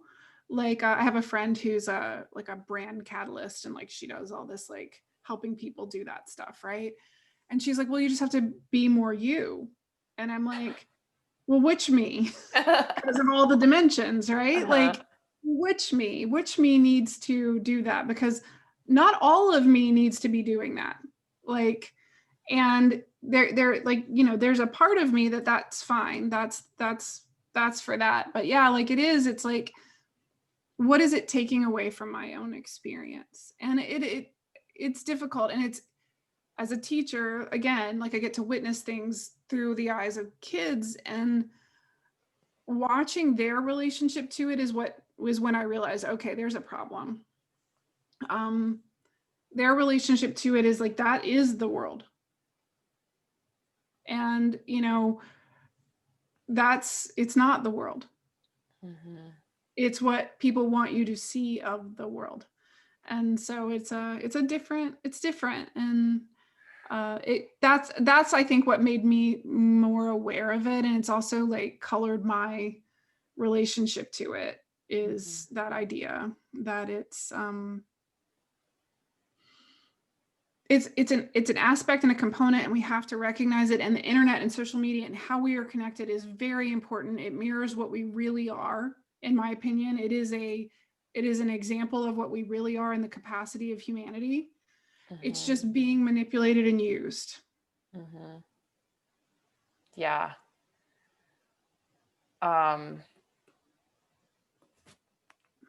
Sometimes I ask myself, you said like this is, these kids look at this and they think that this is the world, and it's not, but also it is, because it's mirroring like where we're at as a Mhm. humanity. And then how much of like, am I like my grandparents now, or my parents, where like I'm just stuck in an old way?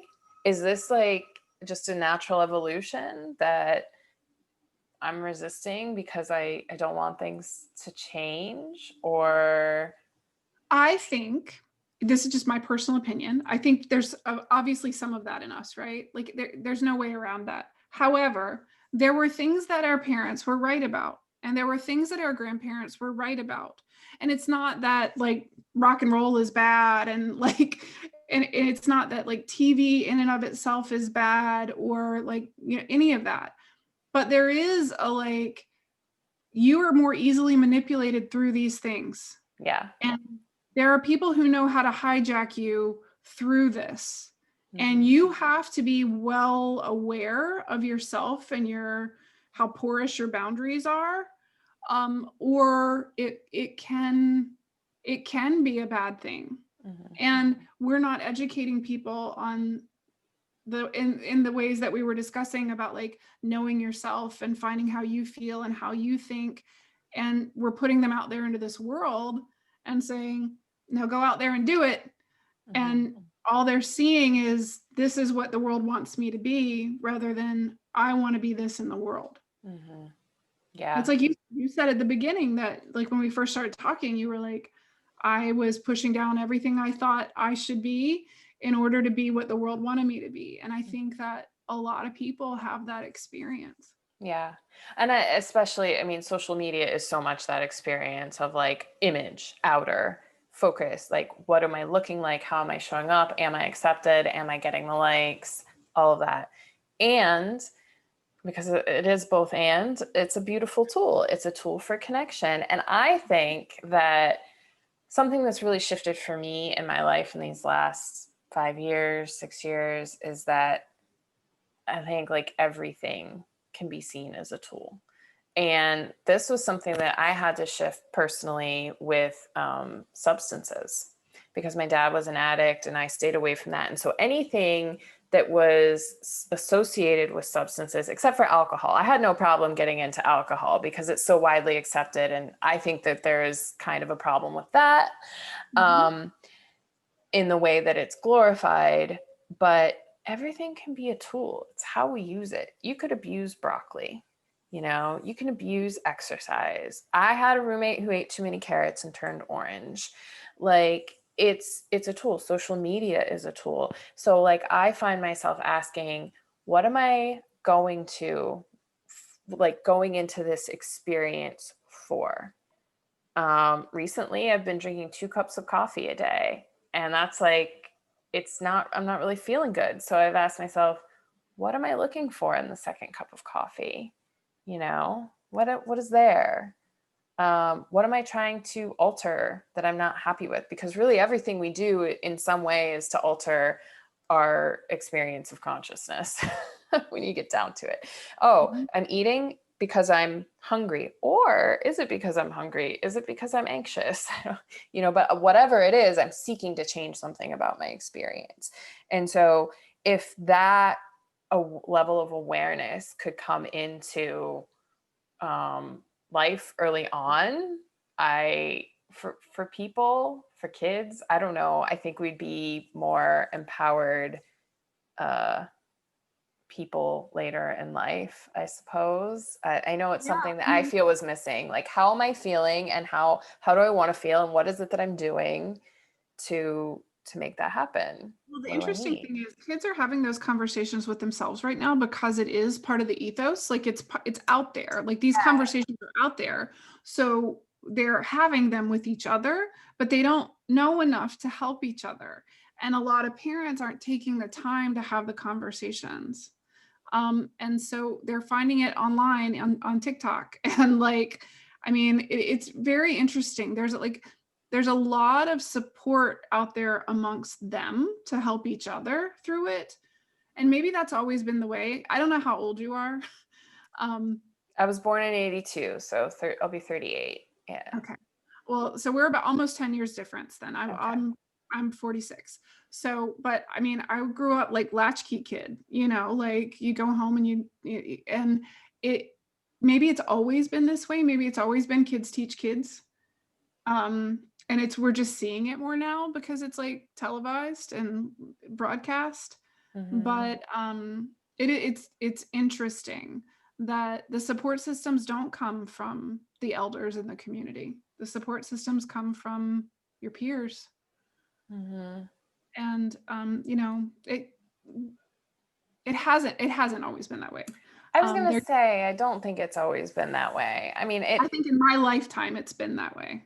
yeah, I mean, we definitely like, I grew up running around with kids from the neighborhood and we really influenced each other. And it's not like I had a lot of support, I feel like, from adults, but I also didn't have that wide range access to so many people. Like AIM was just, AOL and Instant Messenger was just like really becoming a thing when I was in high school. And then we could kind of branch out. But now, like, the world's so big. I can't imagine how overwhelming that would be as someone in their developmental years, because it's overwhelming for me now at 38, Yeah. It's a lot to take on. And so they might be there for each other, but that's a lot to sort through and to know what is beneficial or right, or like they, Yeah. you And know, the influence, like it's like you said, like it's hard as an adult to know what's safe and what's not. yeah. Wow. So yeah. There's a we lot talk, we could, I I know, know, like we could just talk forever. I know. There's still, I don't know what your time frame is, because there's one more thing that I do you need to, I'm fine. I'm good. My kids are outside playing. okay. I see the sunlight coming in. It looks so nice. um, from the last episode of your podcast, Once Upon a Time, we kind of touched a little bit on the mythology of the dragon. What there's just so much there. I have notes on it, and I realize I have the wrong notebook in front of me, so I wasn't meant to have access to those notes. So I'm just going to kind of talk through a couple of things that really spoke to me. I have believed in the importance of story. You express it so well, why it's important, how it's important, symbols, and all of that.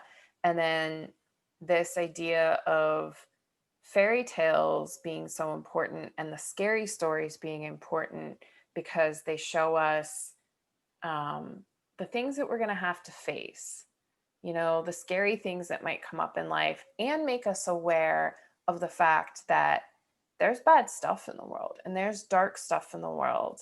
That was really huge to me. There's a woman that I've learned a lot from about the nervous system, Irene Lyon, and she's work. Are you familiar with like somatic experiencing or any trauma work? I know a little bit, but not a lot. Okay. I know what it is. Okay. So I mean, I don't want to get too much into that, so I'm not. But she's also an advocate for like child trafficking. And she had a post today that pointed out that like we need to be willing to see that stuff like this exists in the world. We need to be willing to let ourselves accept that there is this darkness, and we're really not. Like, that's one of those things that we don't want to admit is happening. We want to push it away. And you spoke to that a little bit in your podcast about how these stories let us consider the possibility that we're going to encounter evil, and then that to touch evil and not become evil ourselves is transformation. And that's like that evolution of the hero.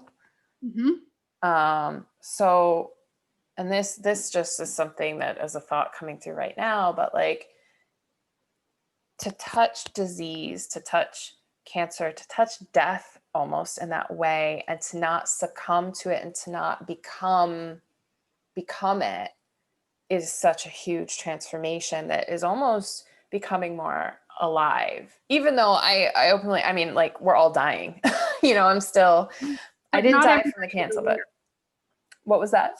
But not everybody is aware that they're dying. Yes. Yeah. Did Yeah. you And lose that, friends when you got sick? Did people like, were they like, I can't do this? yes, a friend who was there through it, who showed up, and I knew that she was someone who could be in the hospital, who could protect me, who could do these things, but I've lost touch with her. And I think it's because she's not ready to face what she needs to face. It's too much still. And I told this to a coworker when I went back to work. I was like, oh yeah, some people look at me differently. And she had lost her mother. And she's like, really? And I was like, yeah, I make them think of death. They don't want to think about it. I represent that to them now. And she was like, get Same. out. Really? I was Mhm. like, yeah, you don't see that. And I am not that for you because you've already been touched by death. You've already had to make this realization that it's coming, that you will lose people. And part of a lot of, I think, the dissatisfaction that we see in people in life, in the world, and depression is the fact that we don't become acquainted with our mortality early on in life, and we fear it so much. And this, oh, sorry, I'm going to go off on like No, tangents go, here, but go, go. I pulled a tarot card yesterday, and it it was the Eon from the Thoth deck. I don't know Mhm. how, you're probably very more into tarot than I am, but I read about it and how we went from a culture that was so focused on birth and the goddess and the woman and this into a an era of being obsessed with death to the point that we are fearful of death and we pushed it away, um, and just how detrimental that is. So anyway, I noticed that when I had my cancer, people falling away, people not being able to handle it, what it brought up in other people. Yeah, one of my really best friends, like the weekend after I was diagnosed, and like everybody was already like feeling sad for me because my dad had been diagnosed. And then, a month and a half later, I'm diagnosed. And so a friend, we were living outside of Philadelphia, and a friend from DC drove up to be with me, which was great. She's been a close friend forever, and she still is. But she brought me like a mix CD and like all these things. She's like, it's Barry Manilow and it's gonna be fun. We're gonna laugh. And I'm like, no, no, no, no. My dad is dying and I just got diagnosed with cancer. If you can't do the dark horrible, you can't be here. Like you can't be here because I need to be in the dark horrible and I don't want to pretend that I'm not for you. So welcome or not, Mhm. and I think that I feel really lucky. I grew up a goth kid. I was very interested in death. When I was in preschool, I had a burial for the dolls in class. Like there was a box of dolls and I took them to the sandbox and had all the other kids come around and I had a ritual for their death. And like my teacher called my mom and was like, was there a death in the family? And my mom was like, no, it's just what she does. Um, and and when I was in college, I took classes in death. I lived at the gatekeeper's house of a cemetery in college. You are I so cool. I was like, but it was because I felt like I need to know this. And I feel like it was like, this is a random tangent, but I feel like we do this life a couple of times. And so I'm like, I feel like I knew coming in that I need to get my head around it early. And so I like put myself into positions to be ready when it came. And, it's, I'm glad I did, but I got a feeling I did this one a bunch before I got there. Wow, that's such cool stuff. I agree that we do this a bunch of times, and that like you felt like you had that knowing is really cool. And I'm it brings up in me something that I'm trying to piece together as part of my story. I like you said this in your podcast too, like you ask people like what they remember about stories and fairy tales and stuff, and I tried to think and I couldn't really think of any except for The Wizard of Oz, this fascination with the man behind the curtain, Mhm. and home, and then I was thinking of the stories that I read when I was a kid, and I remember reading stories about kids with cancer. There's this young adult author, Lurleen McDaniel, and she wrote a book series, 6 Months to Live, Too Young to Die. It's all about this girl who has leukemia and her finding community. And she got to go to cancer camp, and like then she got the attention of her parents. And then I wanted to be, I was very fascinated with that. These kids who were going to die young.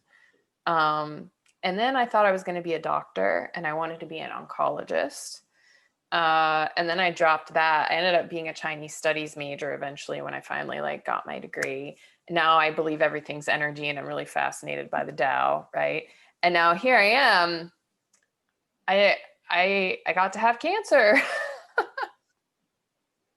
Woo! No, And I'm like, but don't you think I that there's a part of the childhood you that knew that you needed to intake that so that when you were older, you'd have you've already had you built a relationship before it even happened? yeah, yes, I think there's something to it. And I don't know if I would have framed it that way. There was a part of me that felt like, did I want this? Did I want this experience? Was I, in what way, like, how does it relate? And maybe it was me being ready for it. That's just a different framing of Well, it, a different telling of the story.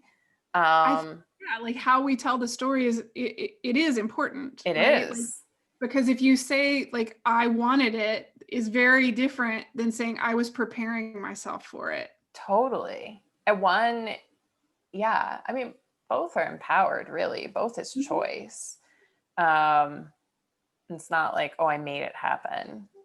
I was So one of the asking. things I noticed, I forget, I was listening to one of your podcasts and you said something about choice, and I, I I've been thinking, I think about this a lot. I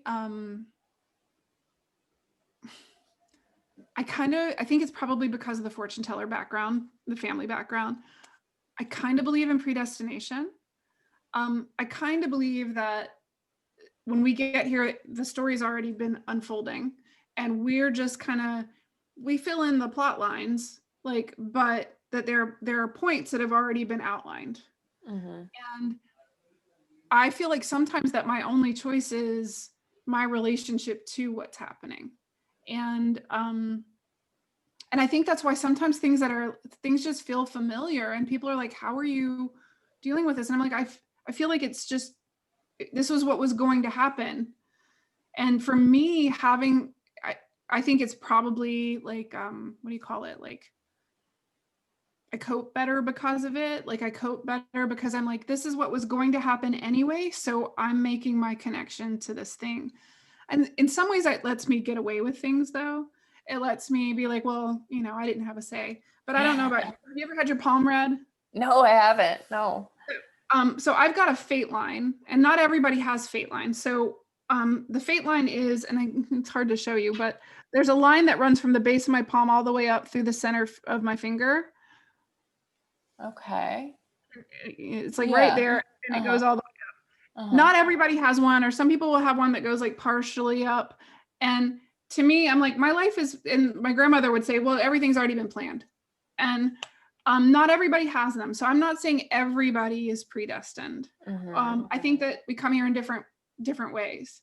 But some people I'll see that they'll have like half of one. So it's like their early life was predestined, but their late life isn't, or vice versa.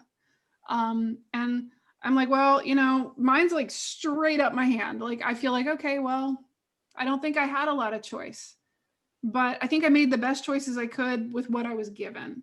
Uh-huh. And maybe that's why I think story is so important, because I'm like, well, this is a story I was given. I'm making the most of it. Yeah. That's the it reminded me of two things there. And I can't remember who said this quote, but like, if you accept everything that happens as though you've chosen it, like life's just easier, you know. There's no, you don't have any resistance to it. You can make the most of it. And then also it can be a bypass. You know, people talk about like a way of like kind of shirking responsibility. Oh, well, it was just meant to happen that way, you know? And it's like, well, because we do still have choice, don't we? Like, how do you balance that? Like, you know, you have a choice to keep talking to me or say, oh, I've got to go. And like, I don't know. Yes, but I did, right, not long after my cancer, I did a study, and I, you know, I'm not, all right, I'll just say this. I did some study in Kabbalah, and there's some really great things in it that I really took away from it. I really appreciate. And then there are other things that I just had to leave with that because it didn't connect. It didn't feel right to me. But one of the things that they say that a lot of people walk away from it at the point where you do discuss that there's no free will. And it is a very challenging idea that we wouldn't have free will. But again, I've had to look at that, and I frame it in a very well, which aspect doesn't have free will? Because there's lots of different aspects and lots of different dimensions of me. So which part doesn't have that? And I don't have an answer for that yet. But for me, like, I don't know, choice. I want to believe it. Sometimes I want to believe that I have it, and then other ways I'm like, but I don't know. I've got like this whole story that I have in my own head about free will versus fate, and you know, and it has to be both, right? Like, because that's the answer. But how we negotiate that, like how we negotiate free will versus fate, I don't know. That's a big one that makes my head explode.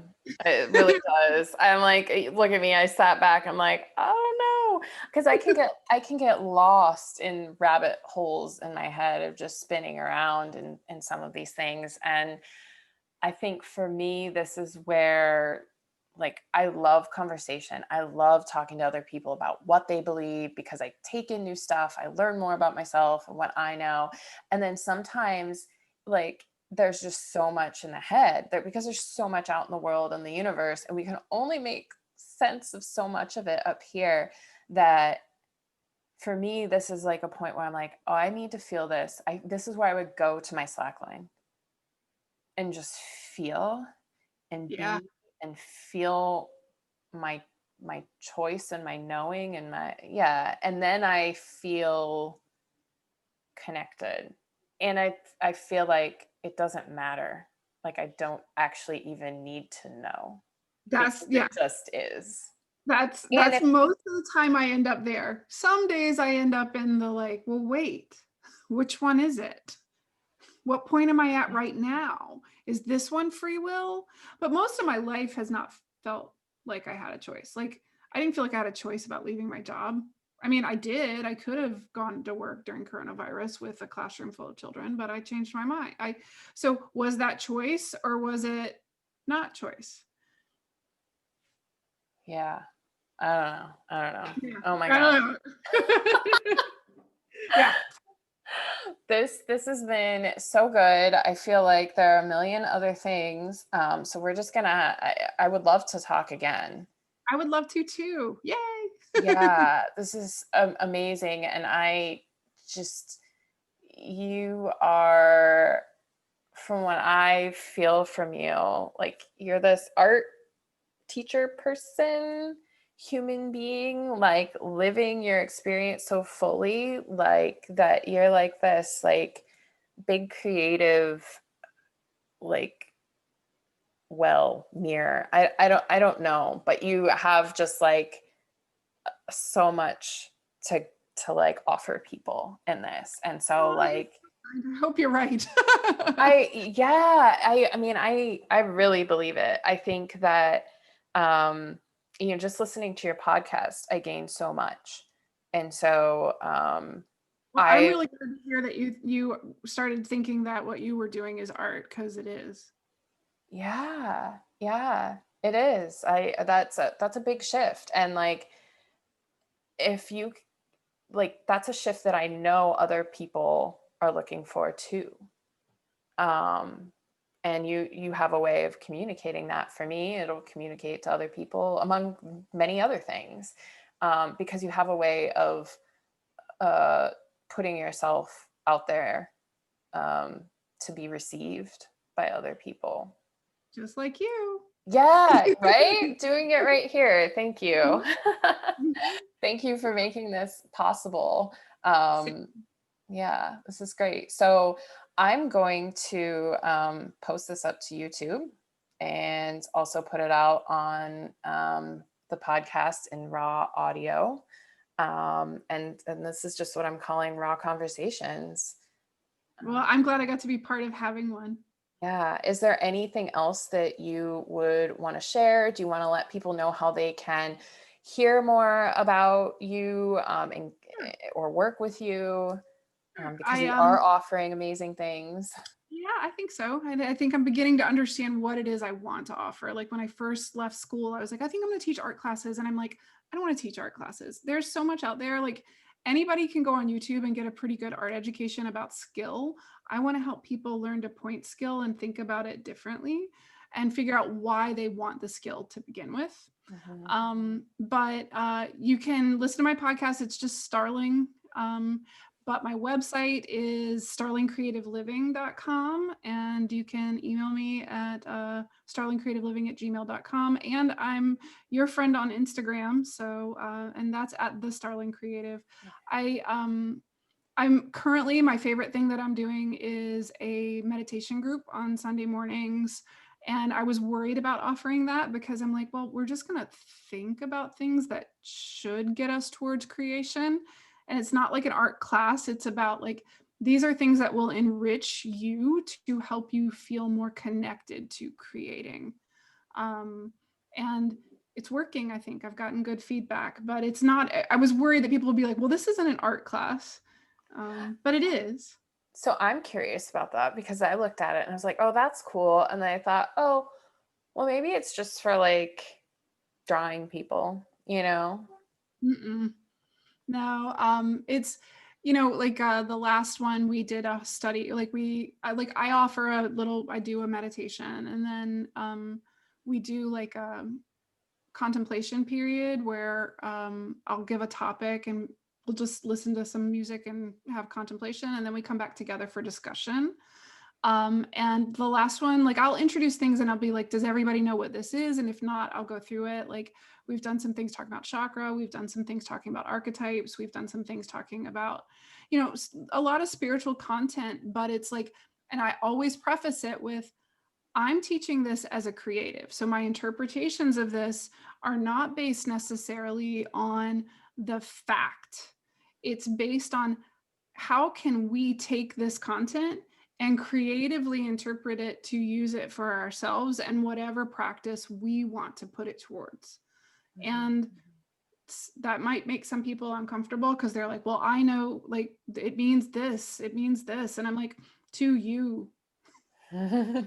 Um, so, or to whoever wrote your book, right? Or, right? So, how do we take that content in and let it ruminate and percolate within us? And then when it's ready to come out, what does it make? What does it make when it connects with us? So, that's my Oh, favorite thing right now. I want to do it. I want to do Yeah, do it. it. Do Yeah, it. I think it would be fun. Okay. So Sunday morning. Sunday morning, I'll send you some information. What time is it? You're in Central Time. So I did it later. So it's 10 my time. So what is Okay. that? 8 your time? 8 my time. That's perfect. Awesome. Yeah. Yeah, it's actually probably better. I've got some people on the East Coast that are like, this is a little late for me. And I'm like, I know it's like, but it's perfect in a way because then I can kind of I know. Can't make so everybody happy, and it's learning to do this stuff online is a journey. It's its own yeah, thing, it right? is. It is. It's a totally new process, but at the same time, it like gives us such a chance to connect with other people that we would have never had the chance to connect with. So It's a tool. How do we want to use it? What's the story we want to tell about it, right? exactly, right? Yes. Okay. Well, All thank right. you for this conversation. I've really enjoyed it. It's been so beautiful. Thank you for being here, Amy. And I hope you enjoy the rest of your day. I look forward to talking again because maybe we can even do something this month because I would love to talk more about the shadow and the darker stuff.